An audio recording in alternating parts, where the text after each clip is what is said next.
আসসালামু আলাইকুম। আমি মুনতাসির মামুন, উপসহকারী কৃষি অফিসার, সখীপুর ইউনিয়ন।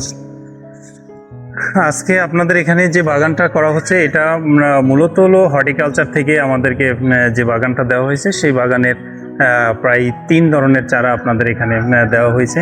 আমের চারা, লিচুর চারা আর হলো লেবুর চারা। একটা মিশ্র ফল বাগান হর্টিকালচার থেকে পাঠানো হয়েছে। সেই বাগানটা আমরা আপনাদের এখানে স্থাপন করা হয়েছে। প্রধানমন্ত্রী তারেক রহমানের যে 25 কোটি চারা লাগানোর যে একটা উদ্যোগ, সেই উদ্যোগেরও আমরা কিছু চারা আপনাদের এখানে দিয়েছি। এখানে মামুন ভাইকে অনেক ধন্যবাদ দিতে চাই। আমাদের এই উদ্যোগটার জন্য মামুন ভাই অনেক কষ্ট করেছে, তার অনেক পরিশ্রম এবং অবদান আছে, এবং সর্বোপরি আমাদের এলাকার সকলের অনেক অবদান আছে। সবাই মিলে কাজ করছে, এই বাগানটা রূপান্তরিত হচ্ছে। আমাদের আশেপাশের লোকজন, আত্মীয়স্বজন, এলাকার মানুষ সেটার একটা ফল ভোগ করবে ইনশাল্লাহ। আশা করি কিছু কয়েক বছরের ভিতরে এগুলো ফলও আসবে। তখন হয়তো সবাই মিলে তারা গাছের যে একটা পরিবেশ বান্ধব একটা পরিবেশ, আবাসিক পরিবেশ সৃষ্টি হবে। প্লাস দেশের আসসালামু আলাইকুম ওয়া রাহমাতুল্লাহি ওয়া বারাকাতুহু। কাছে কিংবা দূরে, দেশে কিংবা বিদেশে, যে যেখান থেকে আমাদের আজকের ভিডিওটি দেখবেন, আপনাদের সকলকে আন্তরিক মোবারকবাদ, শুভেচ্ছা, অভিনন্দন।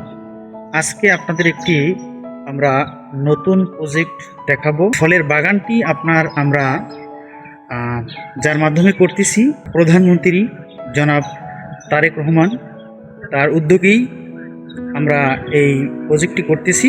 সখীপুর থানাধীন মেহেরচাঁদ সরকার কান্দি এই প্রজেক্টটি করতেছি। গাছের চারাগুলো পেয়েছি, আর বিশেষ করে আমাদের এলাকায় এরকম একটি সুন্দর প্রজেক্ট করার জন্য যিনি সার্বিক সহযোগিতা বা চেষ্টা করেছেন আমাদের জনাব রুবেল ভাই, এবং আমাদের সাথে বাদশা ভাই রয়েছে, এবং অত্র এলাকার সর্বস্তরের জনগণ, তারাও আলহামদুলিল্লাহ এখানে সার্বিক সহযোগিতা করে আমাদের এই কাজের ভিতরে উৎসাহিত করেছেন।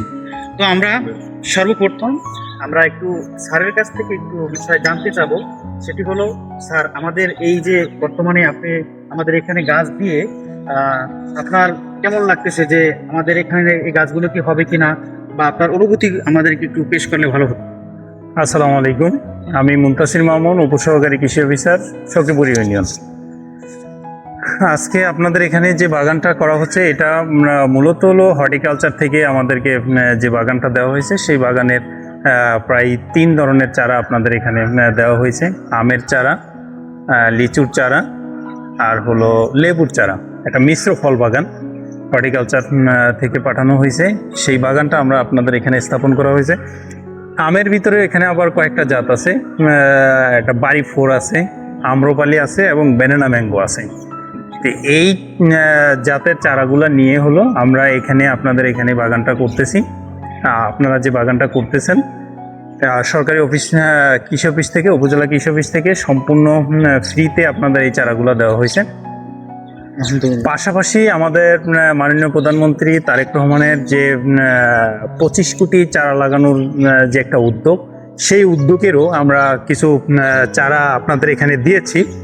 এখানে আপনারা দেখতেছেন, হ্যাঁ, এখানে লেবুর চারা আছে, তালের চারা আছে, নিমের চারা আছে, তারপরে আপনার জামের চারা আছে।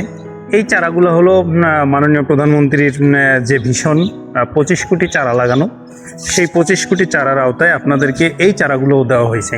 এই চারাগুলো আমরা ভবিষ্যতে হলো এগুলো মনিটরিং করব।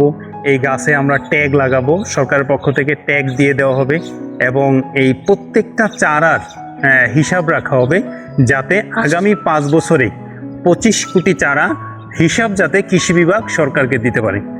এই উদ্যোগ থেকেই আপনাদের এখানে এই সুন্দর একটা বাগান তৈরি করা। জি, মাশাআল্লাহ, আলহামদুলিল্লাহ। আপনাকে অসংখ্য ধন্যবাদ আমাদেরকে সুবর্ণ সুযোগ করে দেওয়ার জন্য। এরপরে আমরা আসলে এলাকার বিভিন্ন লোক রয়েছে, তো আসলে আমরা সবার কাছ থেকে ওইভাবে মতবিনিময় নেওয়ার সুযোগ পাবো না। জনাব রুবেল হাওলাদার তিনি আলহামদুলিল্লাহ আমাদের এখানে সার্বিক সহযোগিতা চেষ্টা করতেছে, যেটাকে বলা হয় যার উদ্যোগে আপনার হলো এত কিছু আগানো। তো আলহামদুলিল্লাহ আমরা কেউ থাকবো না, কিন্তু এই গাছগুলো থেকে যাবে। তো সর্বোপরি আমরা রুবেল হাওলাদার ভাইয়ের কাছে আমরা একটু জানবো, আপনার তো আগে পরে অভিজ্ঞতা আছে, এখন বর্তমানে আমাদের এইখানে এই গাছগুলো লাগানোর পরে আপনার এখন কেমন অনুভূতি হচ্ছে? ধন্যবাদ actually I want to thank Mamun ভাইকে অনেক ধন্যবাদ দিতে চাই। আমাদের এই উদ্যোগটার জন্য মামুন ভাই অনেক কষ্ট করেছে, তার অনেক পরিশ্রম এবং অবদান আছে, এবং সর্বোপরি আমাদের এলাকার সকলের অনেক অবদান আছে। সবাই মিলে কাজ করছে এই বাগানটা খাড়া করানোর জন্য। চারাগুলো মামুন ভাই দিছে কৃষি অফিস, উপজেলা কৃষি অফিস থেকে। তো সবাইকে ধন্যবাদ জানাই। আমরা আগামীতেও চাই যাতে এরকম প্রকল্প সব জায়গায় বাস্তবায়ন হোক, বেশি বেশি গাছ লাগানো হোক, পরিবেশের ভারসাম্য বজায় রাখুক, এবং বেশি বেশি ফল গাছ যেমন লেবু বাগানে মানুষ উদ্যোক্তা হিসাবে সবাই জয়েন করুক, সবাই কৃষিতে আসুক, এটা আমার সব থেকে বেশি চাওয়া। তো সর্বোপরি সবাইকে ধন্যবাদ। আসসালামু আলাইকুম। আলহামদুলিল্লাহ, যে আমাদের সাথে আপনার আজকে সময় দিচ্ছিলেন বাদশাহ ভাই। তো বাদশাহ ভাই আসলে শহরে থাকেন, তিনি তার নিজ গ্রামে এসে এরকম একটি সুন্দর বাগান দেখে আপনার কেমন অনুভূতি, সে বিষয়ে একটু আমাদেরকে জানাবেন। আলহামদুলিল্লাহ, অত্যন্ত ভালো উদ্যোগ। আমাদের গ্রামে এটা একটা নিচু জায়গা ছিল, সকলের উদ্যোগেই এটা ভরাট করা হয়েছে এবং একটা বাগানে রূপান্তরিত হচ্ছে। আমাদের আশেপাশের লোকজন, আত্মীয়স্বজন, এলাকার মানুষ সেটার একটা ফল ভোগ করবে ইনশাল্লাহ। আশা করি কয়েক বছরের ভিতরে এগুলো ফলও আসবে, তখন হয়তো সবাই মিলে তারা গাছের যে একটা পরিবেশ বান্ধব একটা আবাসিক পরিবেশ সৃষ্টি হবে, প্লাস দেশের বায়ু দূষণগুলো কমবে, অক্সিজেনের মাত্রাটা বাড়বে। এই সব কিছু মিলে আলহামদুলিল্লাহ একটা ভালো মহৎ উদ্যোগ নিয়েছে। সরকারকে ধন্যবাদ জানাচ্ছি। আপনারা যারা কলাকুশলী আছেন এর সাথে যুক্ত সবাইকে আমার আন্তরিক সালাম ও শুভেচ্ছা জানিয়ে আমি আমার সংক্ষিপ্ত বক্তব্য শেষ করলাম।